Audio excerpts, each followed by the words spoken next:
Appalachian Ghost Stories, Part 3. A suppressed confession. On a flat upland area near the head of Naked Creek was the home of John Perry Bales. The mention of his name of 10 often brought a hush to any conversation among adults, and anxiety and fear to the youth who had heard about him. At the fireside on long winter nights, parents related to their children the story how John Perry and 2 other men had murdered old Ben Lowe, but for lack of evidence had never been brought to trial. After the murder, John Perry's alleged accomplices had gone elsewhere to live, but John Perry had remained at the old family homestead where he and his wife, Elvira, kept much to themselves. It was said that shortly before the 2 men left the community, they met with John Perry in a secret rendezvous where the 3 took an oath that if any one of them ever confessed to the crime or implicated the others, it would be the sworn duty of the other 2 to kill him. Because of John Perry's crippled condition, his left leg had been severed at the knee in a sawmill accident some years before. He did little farming, but made his living largely by buying and selling cattle. This usually meant long trips on horseback for him because the people of his community refused to deal with him. Many times the people who lived along Naked Creek saw John Perry return from a buying trip, riding ahead of a herd of young calves with strange men as drovers walking behind them. He sat astride his horse in a peculiar manner, with his body leaning far forward, the foot of his good leg in a stirrup, while his wooden peg leg pointed to the front in a dipping, wagging motion. From his back pocket protruded a large black billfold, which was attached to a gold chain that extended from his belt. The wide brim of his soft black hat waggled with the jog of his horse, and in unison with the bobbing of his wooden leg.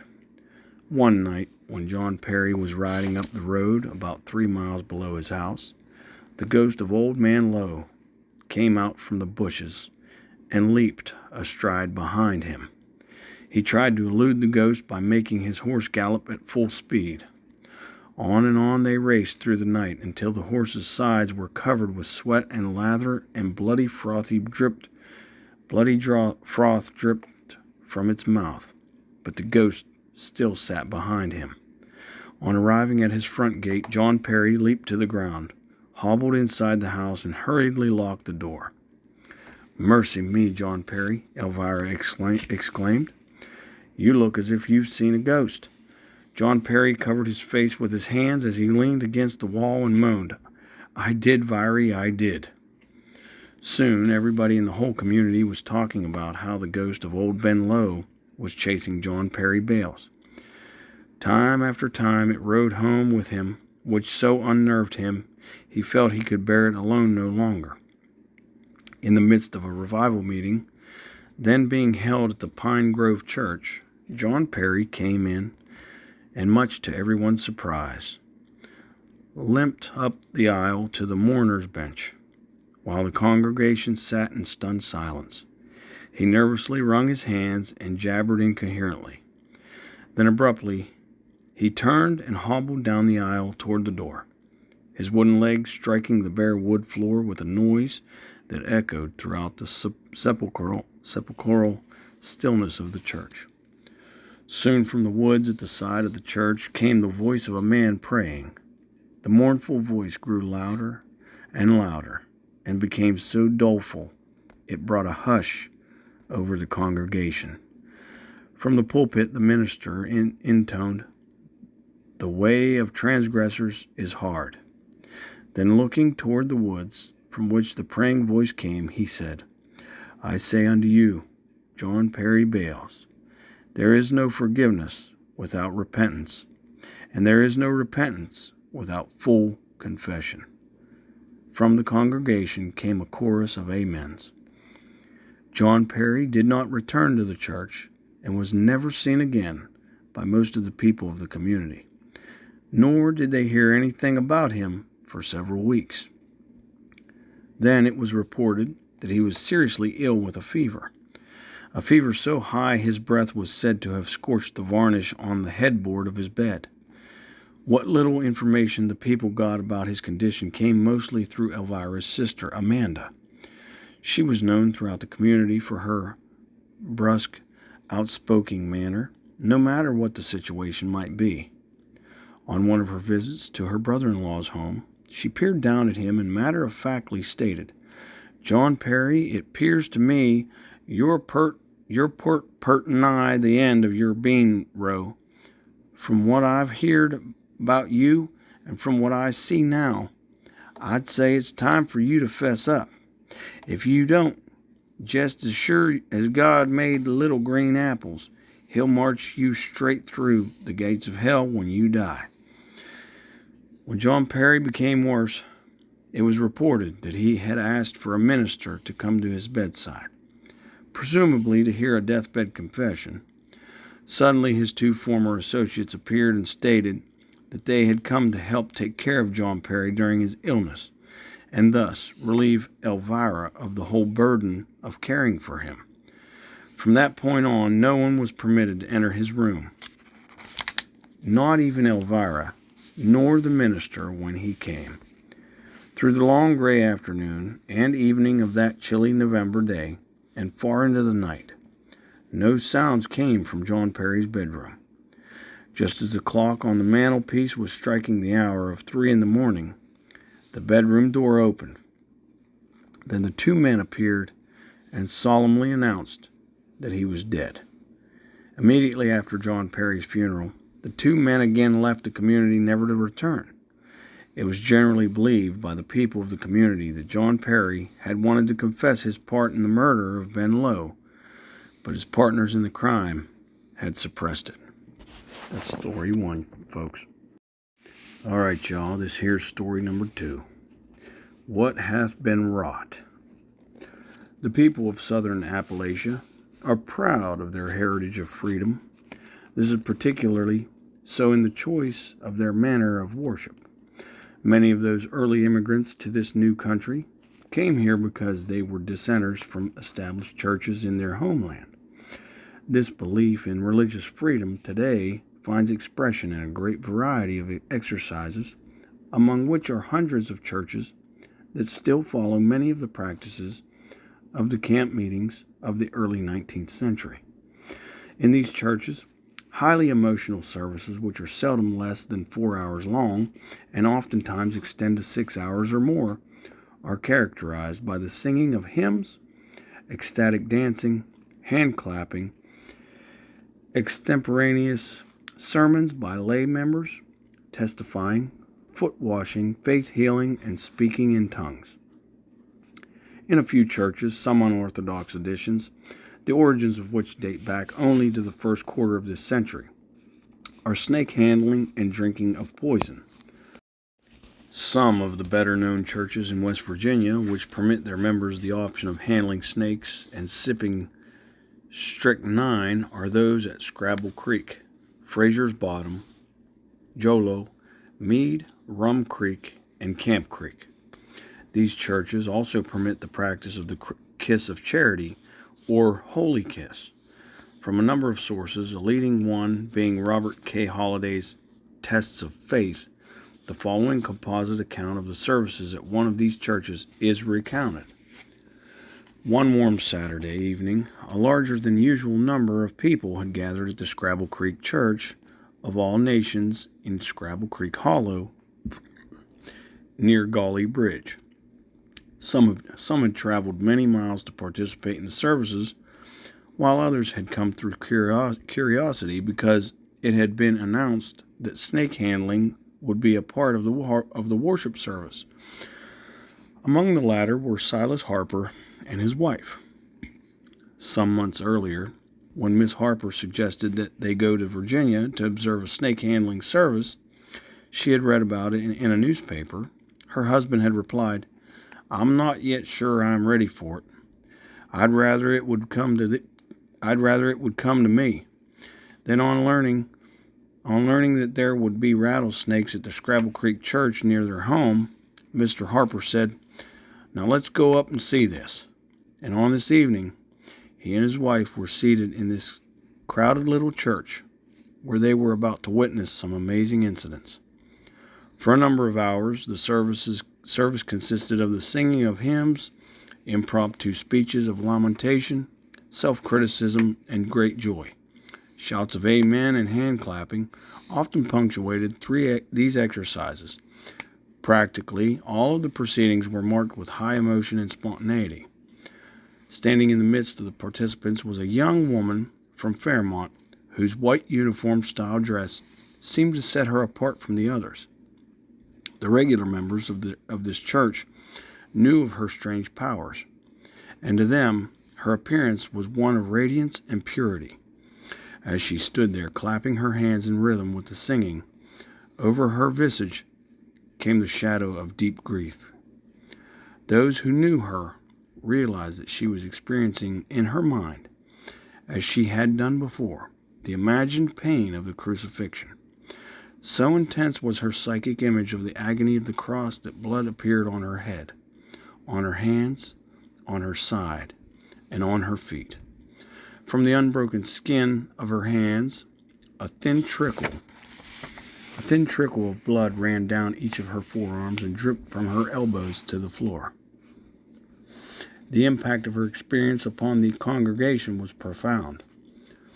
Some found it difficult to believe what they were seeing, while most became quiet and watched in awe. The overseer of the church appeared behind the pulpit and in a loud voice quoted from the book of Mark, "They shall take up serpents, and if they drink any deadly thing, it shall not hurt them. They shall lay hands on the sick, and they shall recover." From a glass half filled with strychnine, he took a sip and then said, "Bring out the serpents." From a corner of the church, a wooden box was brought to the platform. The overseer, after giving the sides of the box a number of vigorous kicks, removed the lid and lifted out a squirming rattlesnake. Other members likewise picked up snakes and passed them around. An elderly man was bitten on the hand. After putting the snake back in the box, he calmly walked over to the kerosene lamp on the wall and held his hand over the open flame. All the while was a smile on his face. A person leaned across the aisle and said to Mr. Harper, "That woman is going to bring a rattler and put it on you." Harper said to himself, "Oh Lord, what will I do now?" As the woman approached with the snake, he thought, "Well, Lord, I was here first and I'm not running. I'm telling of this incident later," he said.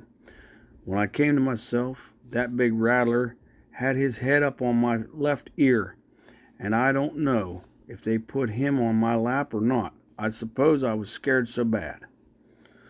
Later, in the snake handling ritual, which lasted about 20 minutes, a snake thrust its fangs into a young man's face.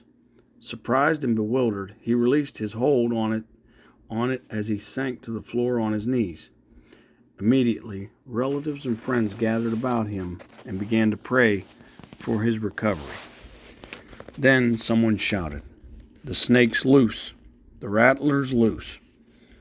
There was a sudden outward dispersion of the less brave of the crowd through the door and windows. What had been a test of faith for some now became a test of speed for others. The commotion quickly subsided when all the snakes were returned to the box. The young man on the floor, now in a state of delirium, was picked up by two men and carried out of the church. Gradually, the praying and chanting ceased, and the service came to an end. After the people had departed, the valley again became quiet and serene, the stillness only occasionally broken by a whippoorwill's call from far up on the mountainside. As they walked toward home in the dim light of approaching dawn, Harper, speaking to himself as much as to his wife, said, "As sure as every mountain has two valleys, I'm just as sure of myself now. I've found a power greater than my fear of serpents. I'll be going back. We're on story number 3, y'all. A hog cried in Upshur. One spring day several years ago, a migrant band of gypsies set up temporary housekeeping in and around an old abandoned farmhouse in Upshur County. While the gypsy men were traveling about the surrounding countryside, trading horses, their womenfolk visited nearby homes and offered to tell fortunes. Often while the fortune-telling was in progress in the living room of a country home, gypsy children surreptitiously appeared in other rooms about the house, and if not detected and restrained, would carry off anything that struck their fancy. This petty thievery soon brought a wave of resentment against the gypsies, and in a short time, the people of the community closed their doors to all of them. Whether it was the cold attitude of the community toward the gypsies or their natural urge to move on that started them moving again is not known.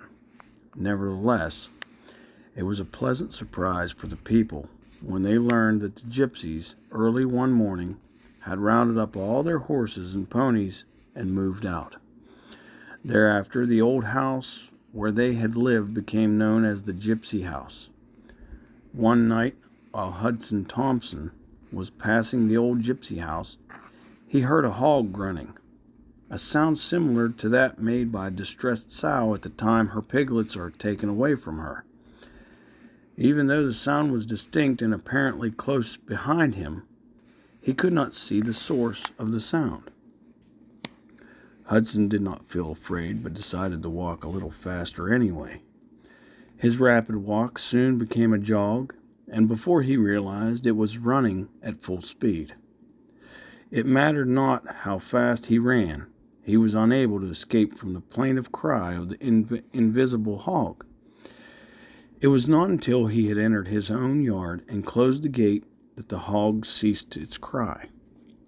When two of the Fisher brothers went out to look for groundhogs one evening, they were surprised to see their dogs, bristling and whimpering, come rushing back to them.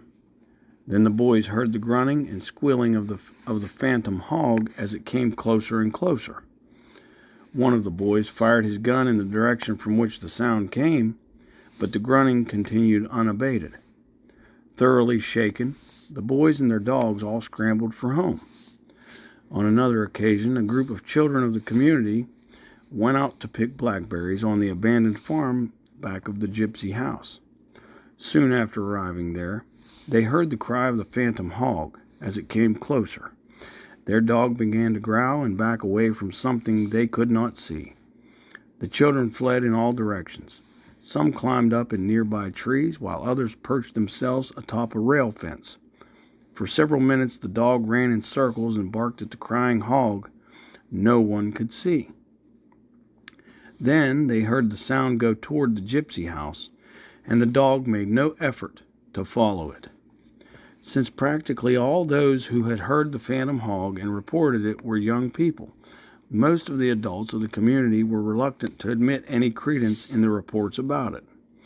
Two men who thought there might be some truth to what the children had reported, but did not want to admit it for fear of being laughed at, decided to go out and see for themselves.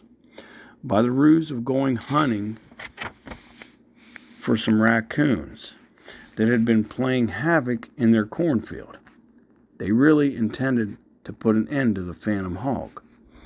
There was a full moon shining brightly as the men went out into the night with their rifles and a coon dog on a leash. As they approached the old gypsy house, they heard the phantom hog grunting in the bushes back of the house. This time, it did not come out as it had done on previous occasions, but remained in the bushes and cried continuously. The men crept closer to the bushes, with their rifles at the ready, while the dog, still leashed, bristled and growled as it followed at their heels. When they came up to the clump of bushes, one of the men with his rifle barrel carefully lifted a limb aside in order to see underneath the bushes. "Oh, my heavens! Just look there," he exclaimed. Sticking out from beneath a pile of dried and broken twigs was a tiny baby's hand. The men quickly removed the twigs and found the corpse of a very young child. Strangely enough, the sound of the crying hog ended the moment they found the infant's body. The following day, the baby was properly buried in a local cemetery, and the cry of the hog was never heard again. This is story number 4, y'all. Sully's Christmas Tree. When the first settlers migrated into the Allegheny Mountains in pre-revolutionary times, they found the area a wild and rugged region of lofty mountain ranges separated by narrow valleys and over all a dense primeval forest. Within its depths were such lurking dangers as the panther, the black bear, and an occasional band of Indians on the trail of game or revenge. Because of the dangers they faced, the settlers usually located their first home at a ledge against the mountainside. From this practice came a widespread frontier saying: when people wanted to wish happiness and a more secure way of life for another, they would say, "May the sun shine in your back door someday." Such was the time when the parents of Solomon Carpenter came over the mountains from eastern Virginia and made their first home on a ledge of a mountainside near the place where Camp Run enters into the Elk River. Later, a lean-to addition was made to their ledge home, and it was here that Solomon, or Sully as they called him, was born.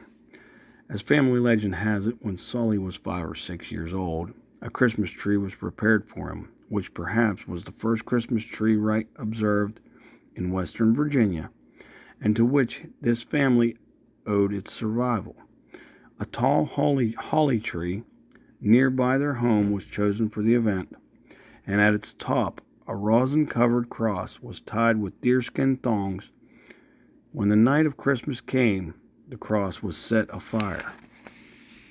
Unknown to the Carpenter family, a band of Indians was hiding in the woods below the ledge home.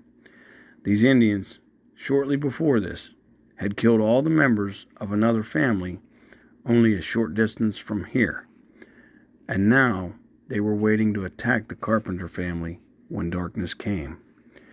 After blazing brightly for some moments, the cross burned free from its mooring and plunged down the hillside into the area where the Indians were hiding. The Indians, who had some knowledge of the Christian religion and its emblem of the cross, saw this as an act toward them of a vengeful God and fled in fear and confusion. Several years later, one of these Indians returned to the area on a scouting expedition, and after killing a deer, was attacked by a panther and mortally wounded. Sully Carpenter, by then a teenager, found the Indian, and from whom learned, before he died, how that Christmas tree in Sully's youth had saved the lives of his family. We're on story number 5, y'all. The tragedy in Booger Hole. In Otter District of Clay County, some 40 miles south of Glenville, as a sober crow flies, is a place called Booger Hole. The events which is so firmly stamped upon the area, the name it bears, have become the source of traditional narrations from older to newer generations, while families gather at their fireplaces on long winter evenings. The area of Booger Hole, just prior to World War I, was occupied by about a dozen families of questionable repute. A local chronicler wrote that they farmed a little during the day, drank hard liquor in the evening, loved hard at night, and fought hard among themselves in their spare time. Much to the dismay of their neighbors, they often frolicked and danced to the weird strains of mountain music from the sunset to dawn. Their obnoxious reputation became common knowledge throughout the county, and no one who valued his life would dare go there, especially after dark. In order to discourage the children from being drawn, through curiosity or otherwise, into the area, parents began to call it Booger Hole. Late one evening, Henry Harless, an unsuspecting pack peddler, wandered into the area and was never seen again. An aged woman resident who claimed to possess the power of witchcraft boasted that she could light her corncob pipe and before it burned out could lay her hand on the grave of the peddler. Soon after this, she sat in a rocking chair. Hold on a second here.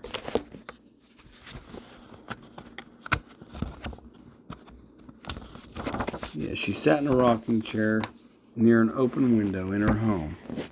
An unknown person shot her. No one was ever apprehended for these murders. Preston Tanner's father owned some rich farmland which extended into Booger Hole. Following Preston's marriage, this land was ceded to him and his wife, Ellen. Against the advice of friends, they built a house there and made it their home. Soon after the arrival of the newlywed couple into the community, a young man there by the name of Howard Sampson was struck by the beauty of Ellen Tanner. He spoke of her as being purty as a red bird, and that he intended to take her away from her husband, even if he had to kill him and burn his victim's house down. A few weeks later, Sampson found the opportunity to stay overnight at the Tanner home while Ellen was spending the night with her parents. During the night, as Sampson related her later, when he awakened, most of the house was engulfed in smoke and flames, and he was barely able to escape alive. Preston Tanner was not so lucky. His body was recovered later from the smoldering ruins, when a subsequent inspection indicated that Tanner had met with foul play before the house burned.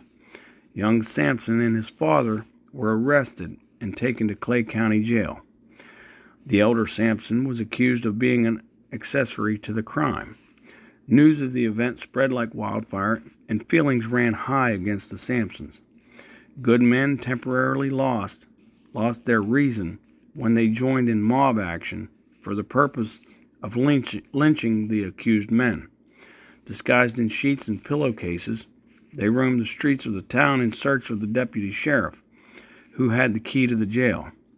After failing to find the deputy, who spent the night hiding in the attic of a neighbor's house, the mob was convinced, through the eloquence of Attorney Davenport, that the law should be permitted to take its course.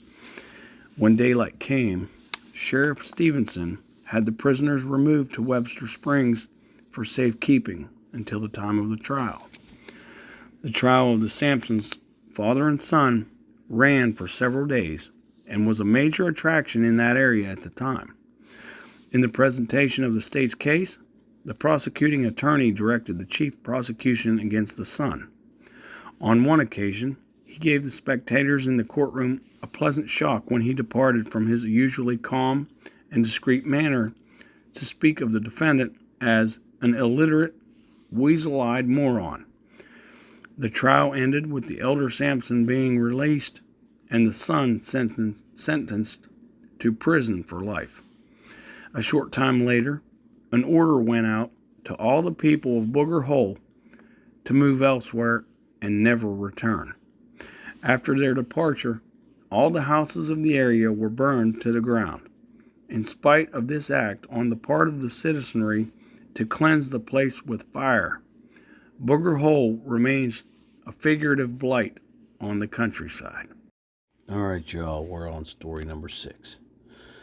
A mystic remembrance. A commonly known feature of the culture of southern Appalachian people is a belief of the existence of witches and ghosts. Not so well known is the belief they have that some people have experienced in an earlier existence. In seeking an explanation for this, they speculate that such persons have either been reincarnated or perhaps in some mysterious way have inherited the knowledge of some unusual or traumatic experience of some remote ancestor. As proof, they refer to the fact that small children often remember previous lives and whose mystic association with imaginary playmates sometimes results in strange stories that frighten and disturb their parents. In most instances, as the children mature, they outgrow those memories. However, there is an interesting, if dubious, tale of one person who did not outgrow a mystic remembrance of his early childhood, much to his distress. Although an only child, this man vividly recalled, even after reaching middle age, an experience of having observed his two older brothers kill a man and then bury his body in a shallow grave under the victim's house. On the following night, he recalled he had helped his brothers remove the body to a limestone cavern near the top of a hill, some distance inside the cavern. They placed the corpse on a ledge that slanted upward at the outer edge where it could not be seen by anyone passing through the cavern.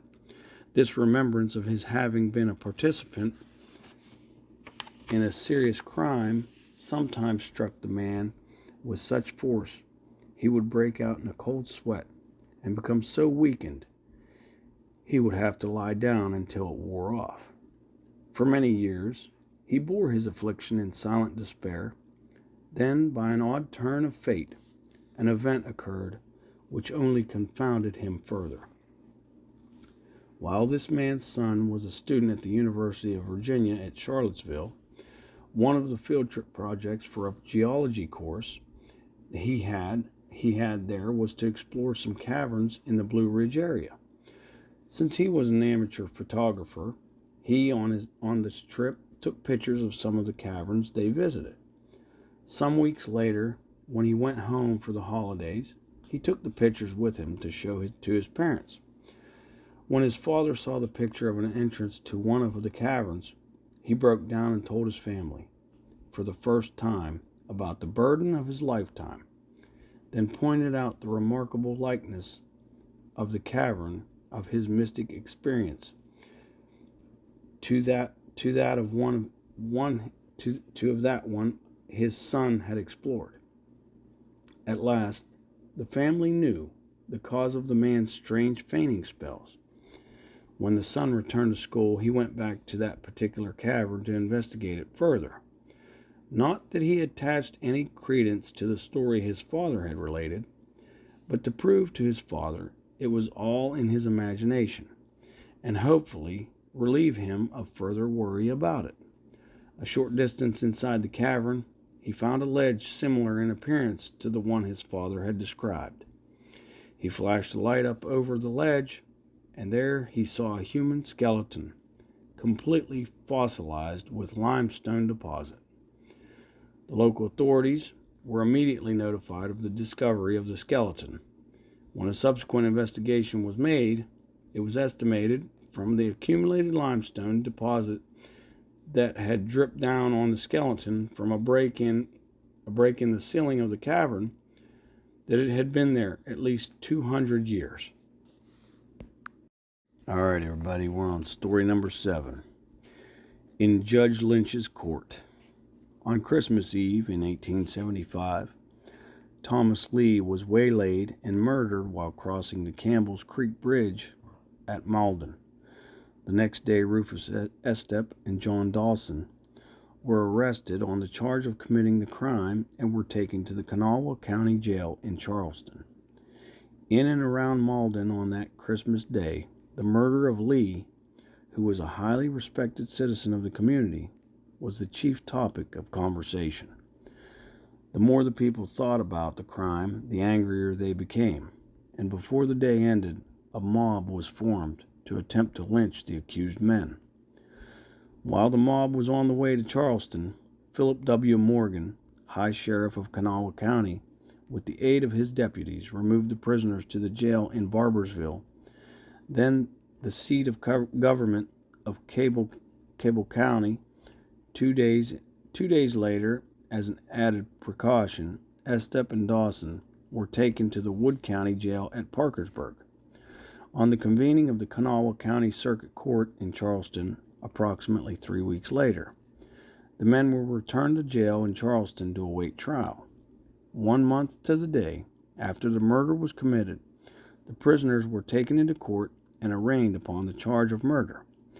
Their attorneys, R.H. Freer and Abraham Burlew, immediately requested a change of venue because they informed the court there existed such a high degree of resentment toward the accused men, it would be impossible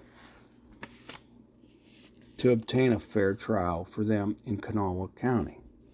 The attorneys for the state, John E. Kenna and James H. Ferguson, strongly opposed the motion and insisted that the trial begin at once. In deference to the defense, Judge Joseph Smith stated that he would announce his decision on the following morning. The prisoners were then returned to the Kanawha County Jail. On that same day in Charleston, Thomas Hines, a journeyman tailor, walked into a shoe shop on Anderson Street and without provocation cut the throat of J.W. Dooley, a black shoemaker, who bled to death soon thereafter. Hines was immediately arrested and lodged in the local jail.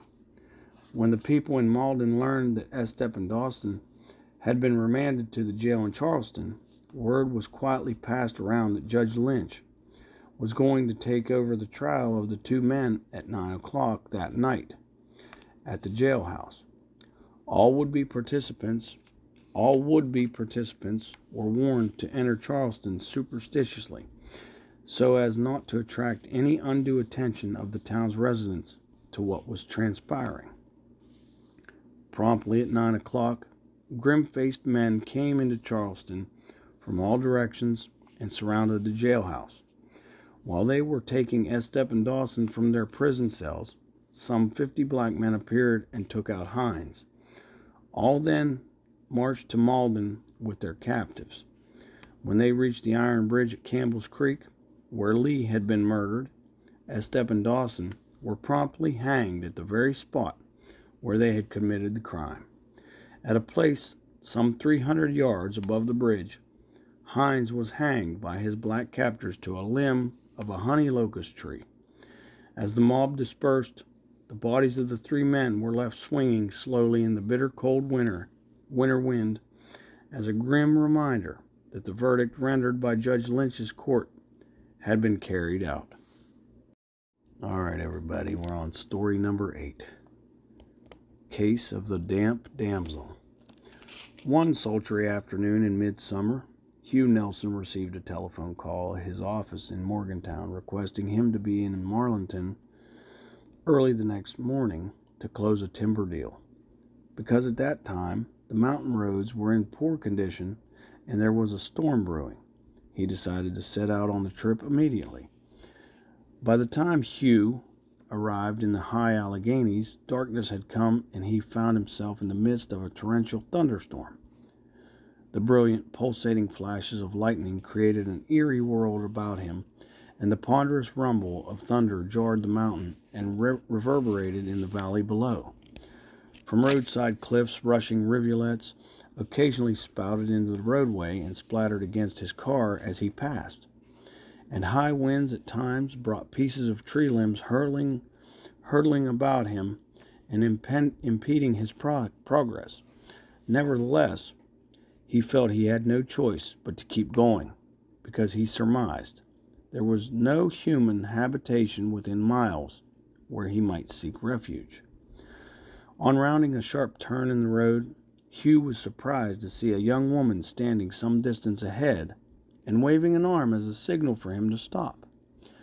By the light of the flashes of lightning, he saw that she was dressed in bridal attire and that her rain-soaked raven-black hair clung in disarray about her head and shoulders.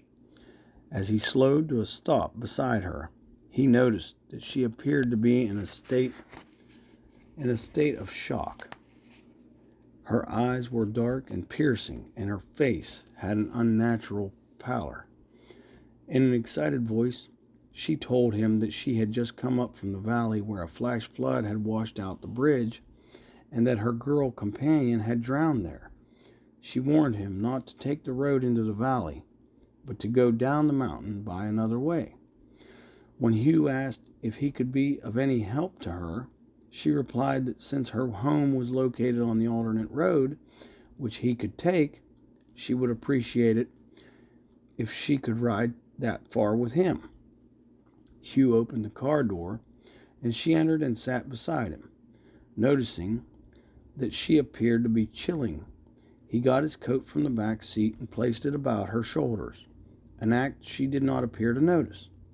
Then, following her directions, they soon found themselves on a narrow graveled road winding into the countryside. Even though it continued to rain in a steady downpour, the worst of the storm had passed. Only occasional flashes of lightning and muffled rolls of thunder came from far over the mountains to the east. As they rode along in silence, Hugh was curious about his passenger, but seeing the nervous state she was in, he dared not question her. However, she did tell him that her name was Janet Gray, and that her home was some 5 miles distant from where they had met.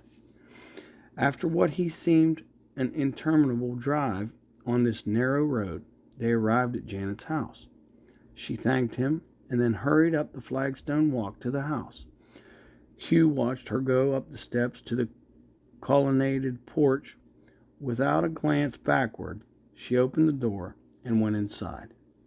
He then resumed his journey by way of the detour toward Marlinton.